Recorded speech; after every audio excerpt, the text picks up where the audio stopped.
बहुत साल पहले मधुपुर नाम के एक छोटे से गांव में हर साल एक बड़ा मेला लगता था। दूर दूर से लोग इस मेले को देखने आते थे। उसी गांव में रहता था रघु, एक सीधा सादा और मेहनती आदमी। अरे वाह, इस बार का मेला तो सच में कमाल था। लक्ष्मी और चिंटू को ये मिठाई बहुत पसंद आएगी क्योंकि ये उन दोनों की सबसे मनपसंद है। बस अब घर पहुंच जाऊं। क्योंकि रात बहुत हो चुकी थी, इसलिए रघु घर जाने के लिए छोटा रास्ता चुनता है जो जंगल से होकर जाता था। रघु को बिल्कुल भी अंदाजा नहीं था कि उसका ये एक फैसला उसकी पूरी जिंदगी बदल देगा। रघु पीछे से पत्तों की आवाज आती है। वो इधर उधर देखता है और उसे कुछ बहुत अद्भुत दिखता है, जिसके पीछे वो जाने लगता है।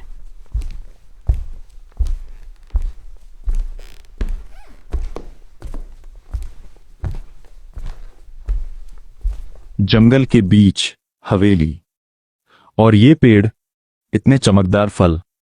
मैंने ऐसा पेड़ अपनी पूरी जिंदगी में कभी नहीं देखा। शायद भगवान का दिया हुआ कोई वरदान है। रघु को लगा उसकी किस्मत चमक गई। एक फल खाकर देख लेता हूं। वो उस पेड़ से उसमें लगे जादुई फल खाता है।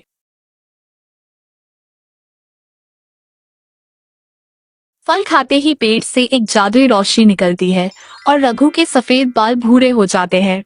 वो फिर से 40 की उम्र से जवानी में आ गया था। उसमें अथाह ताकत आ चुकी थी। तेज रोशनी, ये मेरे साथ क्या हो रहा है? मैं तो फिर से जवान हो गया। मुझे इतनी ताकत कब से आ गई? वाह, अब मैं फिर से अपनी जवानी को जी पाऊंगा। वो अपने आप को बहुत तंदुरुस्त महसूस कर रहा था। रघु बहुत खुश होता है।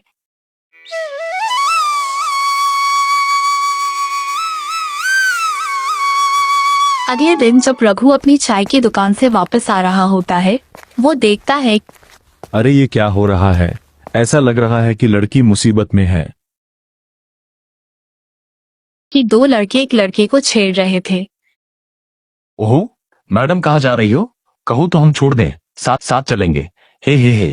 कहीं पर भी जाऊं, तुम्हें क्या? तुम लड़कों का काम ही छेड़ना है। सुधर जाओ तुम लोग, प्लीज मुझे जाने दो यहाँ। उसे बहुत गुस्सा आ जाता है। तुम लोगों को बिल्कुल शर्म नहीं आती लड़कियों को छेड़ते हुए? तुम जानते नहीं हो कि लड़कियों को कैसे इज्जत दी जाती है। चलो अब यहां से चले जाओ वरना अंजाम बहुत बुरा होगा। अच्छा जी, तू समझाएगा हमें अब? क्या लड़कियों की जगह तुझे छेड़े क्या? भाई साहब, हम तो ऐसे ही हैं। से भैया, प्लीज मुझे इन लड़कों से बचाओ। ये मेरा रास्ता रोक कर खड़े हैं।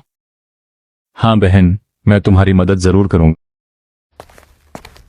हाँ भाई आजा, ला हाथ तो लगा के दिखा। ये लड़की तेरी क्या लगती है जो तू इसके लिए लड़ने को तैयार हो गया? इनकी बुद्धि ठिकाने तो मैं लगाता हूं। भाई सुन, चाहे लड़की को मैं नहीं जानता, पर मेरा ये फर्ज बनता है अगर इससे कोई इसे परेशान करे तो उसकी मदद करूं। सच कहूं, तुम बातों के नहीं लातों के भूत हो। बहन तुम घर जाओ।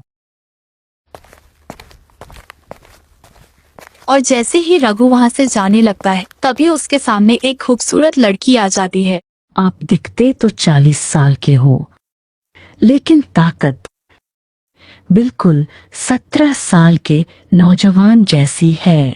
रघु शर्माते हुए नहीं, ऐसा कुछ नहीं है, बस सेहत का ध्यान थोड़ा ज्यादा रखता हूं। उसके बाद वो घर चला जाता है। अगले दिन रात जब वो चाय की दुकान पर पैसे गिन रहा होता है, अरे वाह, आज तो सही कमाई हो गई। लक्ष्मी तो खुश हो जाएगी। उसके लिए रास्ते में नई साड़ी खरीद लूंगा। चलो चलते हैं फटाफट। अरे ये क्या हो रहा है?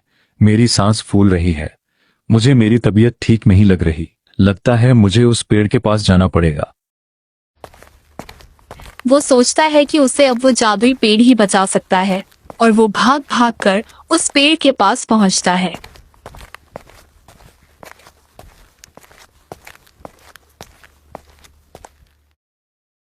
जैसे ही वो पेड़ को देखता है, वो चौंक जाता है क्योंकि वो सूख चुका था। उसमें कोई भी फल नहीं बचा था। हाय हाय भगवान, पेड़ के सारे फल सूख गए, एक फल भी नहीं बचा। अब मैं क्या करूंगा? ये आवाज क्या? रघु को पीछे से ताली की आवाज आती है। जब वो पीछे मुड़ता है और देखता है कि ये तो वही खूबसूरत लड़की है जो मुझे कल मिली थी, वो हैरान हो जाता है। क्या हुआ रघु? फल ढूंढ रहे हो? हाँ, मैं फल खाने आया था, पर तुम्हें कैसे पता? कौन हो तुम? मैं उम्र खाने वाली चुड़ैल। मैं खून नहीं पीती, मैं इंसान की उम्र खाती हूं।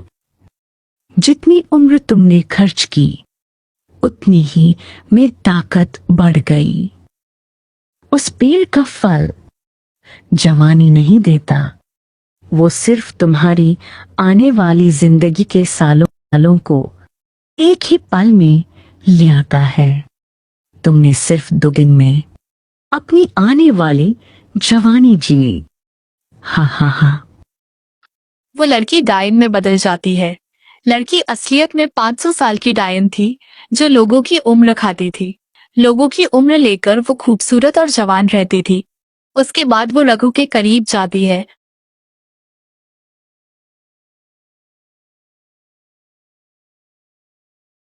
रघु के करीब जाती है और उसकी सारी उम्र ले लेती है और वो मर जाता है। उसकी कोई भी निशानी नहीं बचती और वो वहां से चली जाती है और पेड़ फिर से जादुई हो जाता है। कहानी पसंद आई हो तो इस चैनल को सब्सक्राइब और वीडियो को लाइक करना।